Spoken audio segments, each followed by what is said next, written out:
આ જ્યારે કારેલા બને ને બધાનું મોઢું બગડી જાય છે. અગર જો એકવાર આ રીતે કારેલા બનાવ્યા ને તમે ભરેલા તો બધાને ભાવવા લાગશે.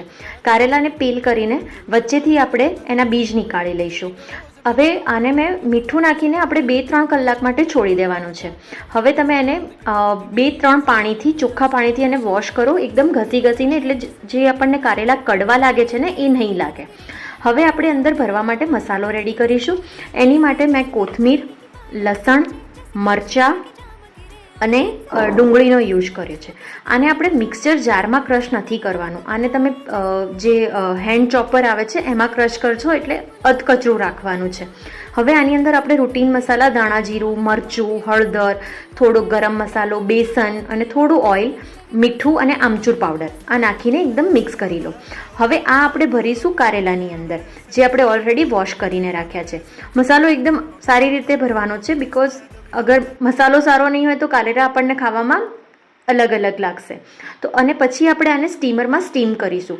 અને તમારે 15 થી 20 મિનિટ મિનિમમ સ્ટીમ કરવાના છે. તમે જ્યારે થઈ જશે ત્યારે એનો કલર પણ ચેન્જ થઈ જશે. મેં સેમ સ્ટીમરમાં બટાકા પણ બોઇલ કરી દીધા હતા.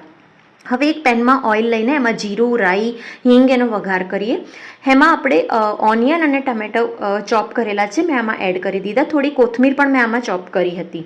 આ એકદમ સારી રીતે જ્યારે પકી જાય એટલે તમે એમાં હલ્દી, મરચું, થોડું ધાણા જીરું, ગરમ મસાલો, મીઠું બધું એડ કરીને આની આપણે ગ્રેવી બનાવી લઈશું. થોડું પાણી પણ તમે આ સ્ટેજ પર એડ કરી શકો છો.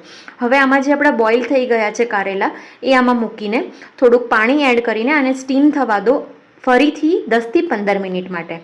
અને જ્યારે એકદમ લાગે કે કારેલા ચડી ગયા છે ત્યારે બાફેલા બટાકા પણ આમાં એડ કરી દો. બટાકા ઓપ્શનલ છે, જો તમને પસંદ હોય તો જ. મારા ઘરમાં બધાને બટાકા પસંદ છે એટલે હું એડ કરું છું. આપણા કારેલાનું શાક રેડી છે. અને એમાં પછી ઉપરથી કોથમીરથી ગાર્નિશ કરી દો. તમે લીલું લસણ પણ નાખી શકો છો. Thank you for watching.